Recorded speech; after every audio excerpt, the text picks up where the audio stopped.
I think that taking the hint that the human being comes into the world, has a body plan that establishes an adult form, that's kind of universal.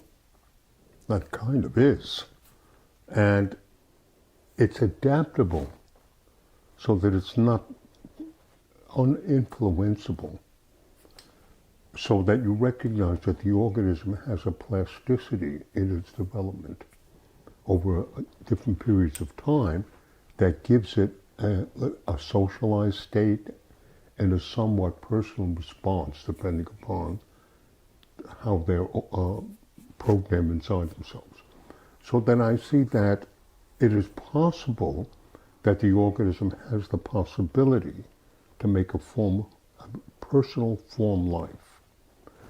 And I make a difference between how an organism is bodied, how they have a body, they have an inherited body, and then they have a somewhat socialized body, cultural patterns that they adopt and differentiate and use over time.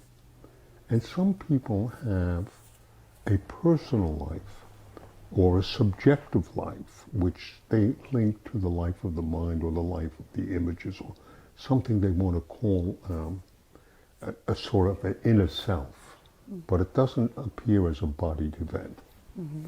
And I make the differentiation, given that it's a sort of an analog background, that it is possible through the development of voluntary muscular effort to alter the intention of an act, not to adopt to society, but to want to adopt an expression of your own.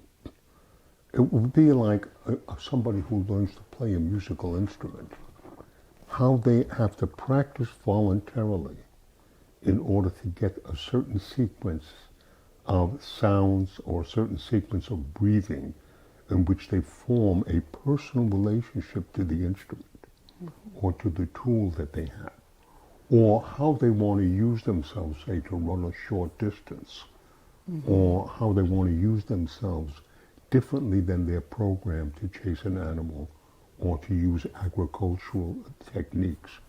So you see that the organism has the ability to form a personal somatic life, a life of expressions and feelings that were not programmed. Mm-hmm. That's the personal evolution of a person. Mm-hmm. And they, many people have long-term goals. They want to be writers, and then they develop their writing, and then they develop another style of their writing, or painting, how they paint and how they move to different kinds of painting touches and techniques. They are developing a personalized action, mm-hmm. which was not inherited. Mm-hmm. And that's a personal life. Mm-hmm.